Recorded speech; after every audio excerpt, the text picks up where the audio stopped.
Grammar Girl here. Today we're going to talk about dangling participles. Before we talk about what it means to dangle a participle, we have to answer the question, what is a participle?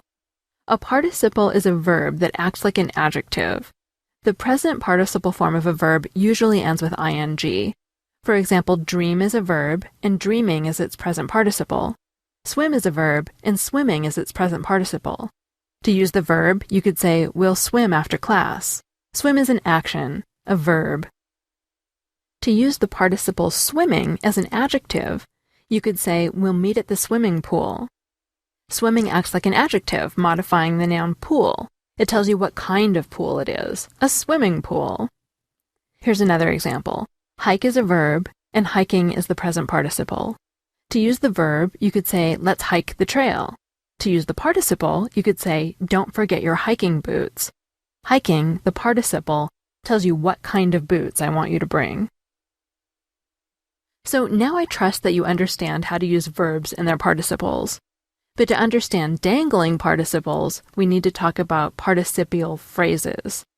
These are just phrases that contain a participle and modify the subject of the sentence. They can include words besides the participle, such as prepositions, pronouns, and nouns, but for now we'll just focus on the idea that they contain a participle, like swimming or hiking.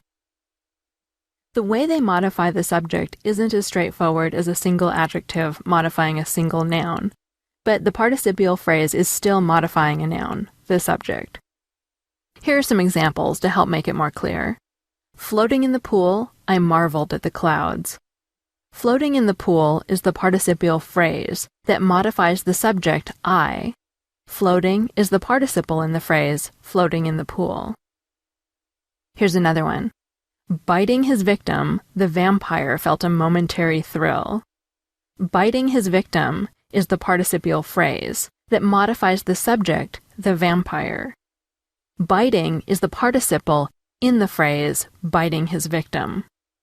And one last example. Beating you over the head with examples, I hope to make you understand participial phrases. So, beating you over the head with examples is the participial phrase modifying the subject I. Beating is the participle in the phrase beating you over the head with examples. In all three of those examples, the subject that was being modified by the participial phrase came right after the phrase. It was sticking close to the modifier, so you couldn't miss it.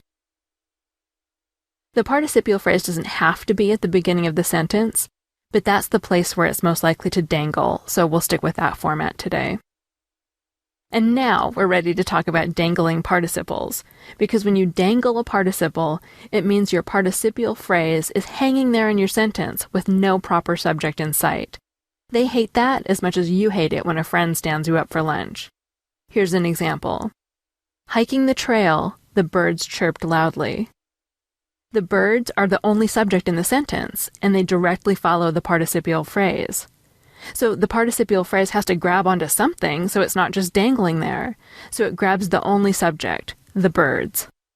So what that sentence says is that the birds were hiking the trail, and that's probably not what I mean. There was probably somebody hiking the trail and hearing the birds chirping loudly. So here's the dangler again. Hiking the trail, the birds chirped loudly.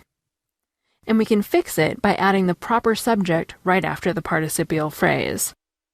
Hiking the trail, Squiggly and Aardvark heard birds chirping loudly. Now hiking the trail modifies Squiggly and Aardvark, as it should, because they're the subject. They're the ones hiking the trail. Here's another dangling modifier. Wishing I could sing, the high notes seemed to taunt me. Did you hear the problem? The high notes were the only subject in the sentence, so the participial phrase, wishing I could sing, attaches to that noun because it doesn't want to dangle. That makes a sentence that says the high notes wish I could sing.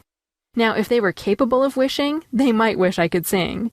But what I'm really trying to say in that sentence is, wishing I could sing, I feel taunted by the high notes. In that sentence, wishing I could sing correctly modifies the subject I, and it makes a lot more sense than imagining cringing high notes.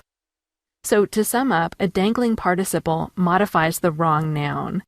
Usually, you've left the subject implied, and are taking for granted that your reader will know what you mean, which is generally not a good writing strategy.